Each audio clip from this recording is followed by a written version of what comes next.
नमस्कार, आप देख रहे हैं अपना बिहार और मैं हूं आपके साथ विभा उपाध्याय। कोरोना के बढ़ते संक्रमण से लोग बेहद परेशान हैं और आरटी-पीसीआर टेस्ट रिपोर्ट में देरी से लोगों की परेशानी और ज्यादा बढ़ गई है।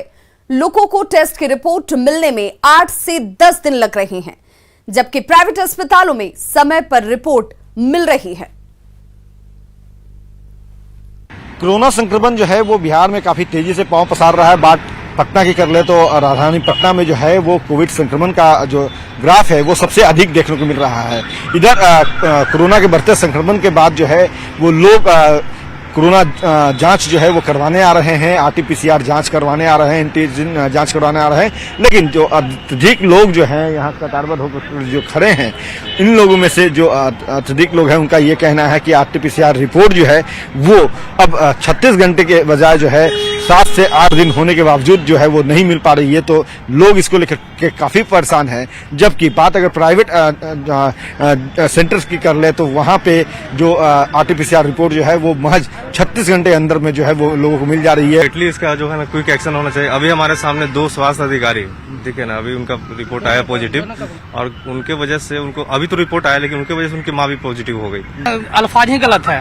ठीक है, अगर सिस्टम अगर सुधारना है ना तो एक हब में करवाइए ना, नजदीक कोई भी सेंटर बनवाइए। अभी देखने को मिल रही है लोग 10-10 दिन इन लोगों को जो है वो आरटी-पीसीआर रिपोर्ट का इंतजार करना पड़ रहा है। वो जो लचर व्यवस्था है उसमें सुधार हो, और यही बात जो है यहाँ के लोग कर रहे हैं। न्यूज 18 के लिए पटना से अमित कुमार। हालांकि स्वास्थ्य मंत्री मंगल पांडे ने कहा कि रिपोर्ट समय से दी जा रही है। अगर कुछ जगहों पर परेशानी है तो उसे दूर किया जाएगा। पुरानी शिकायत हो गई, जरूर 1-2 दिनों के लिए ऐसी शिकायत पट्टा के संदर्भ में आई थी। तुरंत उसकी पूरी जांच हुई और सिस्टम में जहां पे दिक्कत आ रही थी उसको ठीक किया गया। 2 दिनों तक ये कठिनाई हुई थी, लेकिन अब फिर समय से आरटी-पीसीआर रिपोर्ट लोगों को दिए जा रहे हैं और हमारा प्रयास लगातार है कि आरटी-पीसीआर टेस्ट के नंबर को हम बढ़ाएं, और हम बढ़ा भी रहे हैं। पटना में नॉन बैंकिंग कंपनी का दफ्तर अचानक से रण क्षेत्र में तब्दील हो गया। रकम नहीं मिलने से नाराज ग्राहकों का गुस्सा कर्मचारियों पर बरस पड़ा और देखते ही देखते दफ्तर में अफरा तफरी मच गई।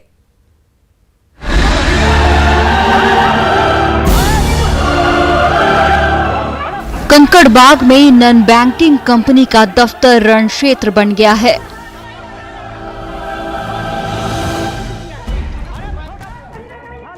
गुस्से से आग बबूला ग्राहकों का कहर कंपनी के कर्मचारियों पर टूट पड़ा है।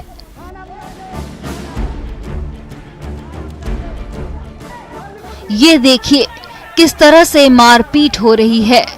रकम नहीं मिलने से नाराज ग्राहक ने अपनी हेलमेट से कंपनी के कर्मचारी पर वार कर दिया,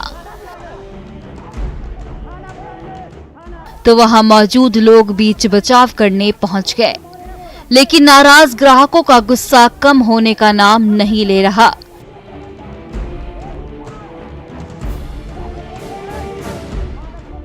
दरअसल मैच्योरिटी का समय पूरा होने पर ये ग्राहक अपनी रकम लेने के लिए नॉन बैंकिंग कंपनी के दफ्तर पहुंचे थे, लेकिन जब रकम देने में आनाकानी की जाने लगी तो गुस्से से लाल पीले हो चुके ग्राहकों का कहर कंपनी के कर्मचारियों पर टूट पड़ा।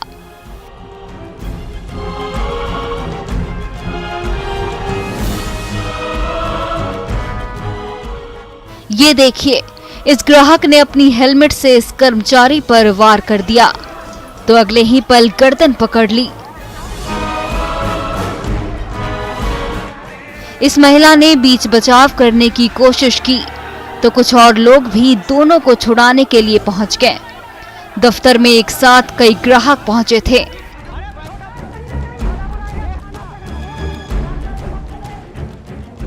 लेकिन रकम मिलने की उम्मीद टूटने पर इन तमाम ग्राहकों का पारा चढ़ गया और उन्होंने आव न देखा ताव कंपनी के कर्मचारियों पर ही सारा गुस्सा निकाल दिया।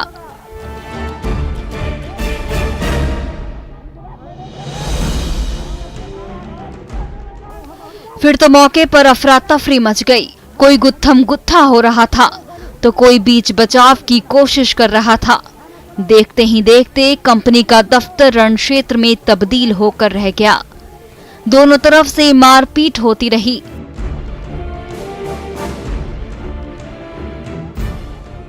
कुछ लोग पुलिस बुलाने की बात करने लगे। काफी देर तक वाद विवाद और बवाल के बाद नाराज ग्राहक वापस लौटे। संजय कुमार, न्यूज़ 18 पटना। और बड़ी खबर इस वक्त वैशाली से आ रही है, जहां पर कुएं से नाबालिग लड़की के शव को बरामद किया गया है। 4 दिनों से ये लड़की लापता बताई जा रही थी। कुएं से आज इस नाबालिग लड़की के शव को बरामद किया गया है। प्रेम प्रसंग में हत्या की आशंका जाहिर की जा रही है। गांव के लड़के पर हत्या का आरोप लगा है। अभी तक हालांकि इस पूरे मामले में किसी की गिरफ्तारी नहीं हुई है। तो 4 दिनों से ये लड़की लापता बताई जा रही थी। आज उसके शव को कुएं से बरामद किया गया है। इस पूरे हत्याकांड के पीछे प्रेम प्रसंग को वजह बताई जा रही है और उसकी आशंका जाहिर की जाती हुई गांव की एक लड़के पर आरोप लग रहा है। हालांकि पुलिस की तरफ से अभी तक इस शख्स की गिरफ्तारी नहीं हुई है। बड़ी खबर इस वक्त आपके टीवी स्क्रीन पर वैशाली से बड़ी खबर, जहां से कुएं से नाबालिग के शव को बरामद किया गया है। बताया जा रहा है कि 4 दिनों से ये नाबालिग जो है वो लापता थी। परिजनों की तरफ से खोजबीन की जा रही थी। पुलिस तक इस मामले को ले जाया गया और आज उसके शव को कुएं से बरामद किया गया है और अब आरोपियों की गिरफ्तारी की मांग की जा रही है। परिजनों की तरफ से गांव के ही युवक पर शक जाहिर किया जाता हुआ, हालांकि अभी तक इस पूरे मामले में किसी की भी गिरफ्तारी नहीं हुई है।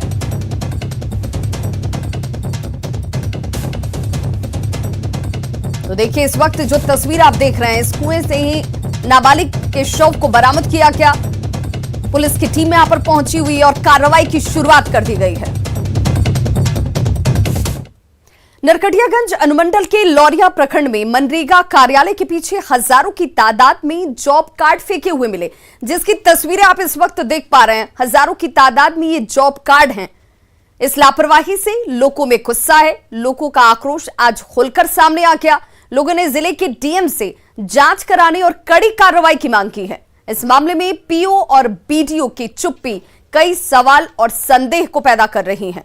लोग ये जानना चाह रहे हैं कि आखिर किन वजहों से कचरे के ढेर पर इतने सारे जॉब कार्ड फेंके हुए मिले।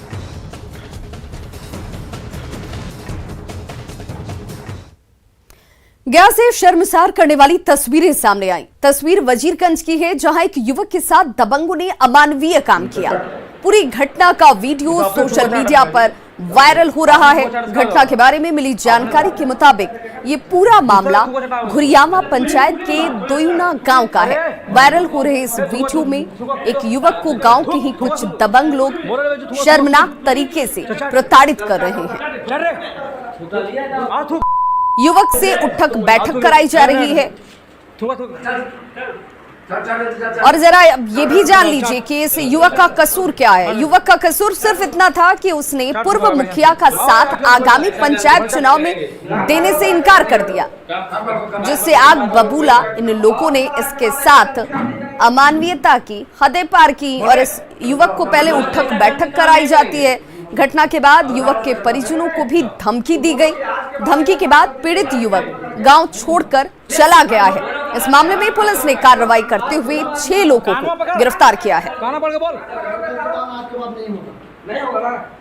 इलेक्शन आ रहा है, गाँव गाँव प्रचार करो। हम बोला ऐसा नहीं करेंगे। बोला बहुत जिद्दी है, इसको रूम में बंद करो। रूम में बंद किया, बहुत मारा हमको। बोले इसको थूक चटाओ, थूक चटा के रिकॉर्डिंग करो, तब इसको पता चलेगा। और ये तस्वीर अपने आप में कई गंभीर सवालों को जन्म देती है। इन सवालों को खड़े करती है कि आखिर दबंगों को सजा देने का अधिकार किसने दिया है? क्या दबंगों की संवेदना पूरी तरह से खत्म हो गई है? क्या दबंगों को पुलिस और कानून का जरा भी डर नहीं है?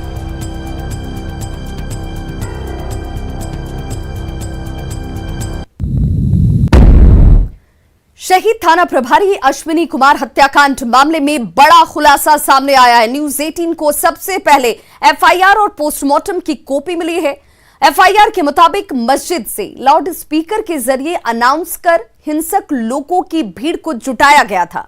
भीड़ में 500 से ज्यादा लोगों की मौजूदगी थी, जो हाथों में लाठी, रॉड, चाकू समेत कई तरह के हथियारों से लैस थे। हिंसक भीड़ ने पीट कर अश्विनी कुमार की हत्या की थी और इस मामले में किशनगंज के तत्कालीन अंचल इंस्पेक्टर मनीष कुमार ने प्राथमिकी दर्ज कराई थी। प्राथमिकी में मस्जिद से लाउड स्पीकर के जरिए अनाउंस करने की बात कही गई और अनाउंस करके भीड़ को जुटाने का जिक्र किया गया। ये एफआईआर की कॉपी इस वक्त आपके टीवी स्क्रीन पर जो न्यूज़ 18 के हाथ लगी है। थाना प्रभारी हत्याकांड में 21 नामजद और 500 अज्ञात लोगों के खिलाफ प्राथमिकी दर्ज कराई गई है। आरोपियों के खिलाफ बंगाल के पंतापाड़ा ओपी में भारतीय दंड संहिता के विभिन्न धाराओं में प्राथमिकी दर्ज कराई गई थी। तब तक इस पूरे प्रकरण में 8 लोगों की गिरफ्तारी हो चुकी है। और देखिए, ये तस्वीरें 9 अप्रैल की हैं, जब अपनी ड्यूटी निभाने के लिए अश्विनी कुमार पश्चिम बंगाल पहुंचे हुए थे। जानकारी के मुताबिक वहां पर कार्रवाई करने, छापेमारी करने और कई स्तरों पर लापरवाही और चूक के बाद कार्रवाई की शुरुआत हुई, जिसमें एफआईआर की कॉपी इस वक्त आपके टीवी स्क्रीन पर जो न्यूज़ 18 के पास लगी है, जिसमें लाउड स्पीकर पर अनाउंस कर भीड़ जुटाई जाती है और उसके बाद मॉब लिंचिंग के तहत अश्विनी कुमार की हत्या की जाती है। और एफआईआर की 10 बड़ी बातें क्या हैं, इसे और करीब से समझिए कि कैसे इस पूरी घटना को अंजाम दिया जाता है। बाइक लूट की खबर पर रेड डालने के लिए पहुंचे हुए थे अश्विनी कुमार अपने दलबल के साथ। रात 2:30 बजे के करीब वो पंतापाड़ा पहुंचते हैं।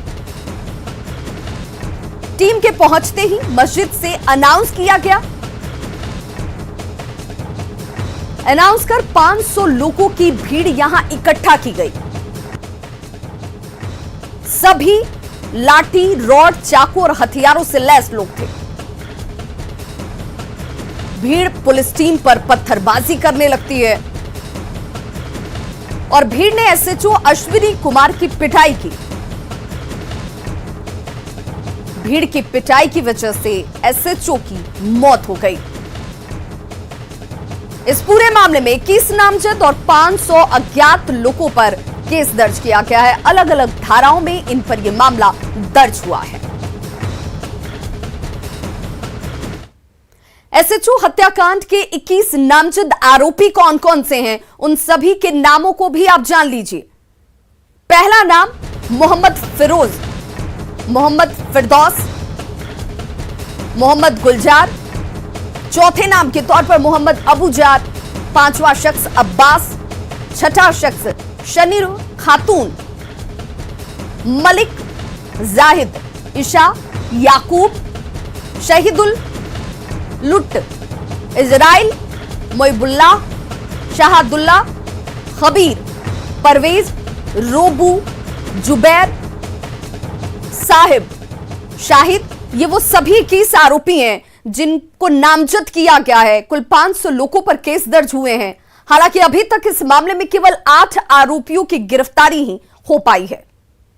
किशनगंज एसएचओ हत्याकांड पर पुलिस मुख्यालय की लगातार नजर बनी हुई है। बिहार पुलिस मुख्यालय पश्चिम बंगाल पुलिस के संपर्क में है और आरोपियों की जल्द से जल्द गिरफ्तारी और सजा दिलाने की कोशिश में है। वहीं मौके से भागने वाले एसएचओ की टीम के बारे में भी जांच फिलहाल जारी है। हमारे साथ मौजूद हैं एडीजी पुलिस मुख्यालय जितेंद्र कुमार, बात करते हैं इनसे। जितेंद्र जी, जिस तरह से एफआईआर लॉन्च किया गया है, 10 धाराओं के तहत एफआईआर लॉन्च किया गया है, मूल रूप से मूलतः जो अनुसंधान है अब शुरू हो चुकी है। बंगाल पुलिस क्या सहयोग कर रही है बिहार पुलिस को, और अनुसंधान कब तक पूरी होगी? इस पूरे मामले में कौन कौन से लोग हैं जो नामजद अभियुक्त बनाए? जैसा आप जानते हैं कि ये घटना पश्चिम बंगाल में हुई थी, तो इसलिए कांड पश्चिम बंगाल में दर्ज हुआ है और पश्चिम बंगाल पुलिस द्वारा अनुसंधान प्रारंभ किया जा चुका है और 5 अभियुक्तों की गिरफ्तारी भी उसमें हो चुकी है। 5 अभियुक्तों की गिरफ्तारी की जा चुकी है, बाकी अन्य के विरुद्ध भी उनके स्तर से कार्रवाई की जा रही है। और जो आपने कहा कि क्या पश्चिम बंगाल पुलिस हमें सहयोग कर रही है, बल्कि यहाँ पर उल्टा होगा, क्योंकि अनुसंधान उनके यहाँ हो रहा है। अनुसंधान में सहयोग हमें प्रदान करना है उन्हें, और हम उनको अनुसंधान अनुसंधान में सहयोग प्रदान कर रहे हैं, क्योंकि हमारी भी इच्छा है कि इस कांड में जल्द से जल्द अपराधियों की पहचान, जो कि कुछ पहचान हुई है और जो अज्ञात हैं उनकी भी पहचान हो, उनके विरुद्ध गिरफ्तारी हो, आरोप पत्र उनके विरुद्ध समर्पित किया जाए और प्राथमिकता पर इसका जो है ट्रायल करा के उनको सजा दिलाई जाए। और ये भी आपसे जो है हम आपके माध्यम से सभी लोगों से अपील भी करेंगे कि यदि इस कांड के संबंध में किसी भी प्रकार का साक्ष्य या सूत्र या कोई भी बात किसी के सामने आती है तो वो किशनगंज पुलिस को भी बताएं और उसके साथ साथ जो पश्चिम बंगाल जिस थाना में कांड दर्ज हुआ है वहां की पुलिस को भी बताएं। पुलिसकर्मी रेड में गए थे, कहीं न कहीं उनके जो लापरवाह रवैया रहा वो भी एक कारण रहा। महानिरीक्षक पूर्णिया क्षेत्र ने अपनी प्रारंभिक जांच में, या ये कहें कि जो है कि उनको प्रारंभिक जो वहाँ पे घटना के बारे में पता चला, तो उसके आधार पर उन्होंने कुछ पुलिसकर्मियों के विरुद्ध कार्रवाई की है।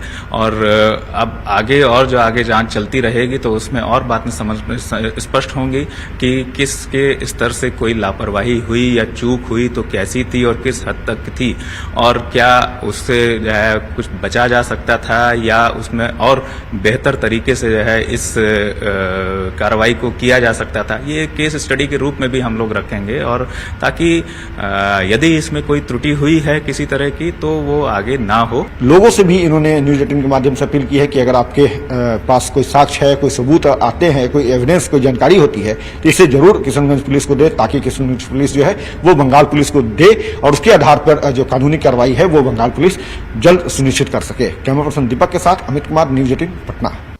बीजेपी सांसद अजय निषाद ने किशनगंज दारोगा हत्याकांड की निंदा की है। साथ ही उन्होंने कहा कि जिस मस्जिद से अनाउंस किया गया था वहां के मौलवी को कड़ी से कड़ी सजा मिलनी चाहिए।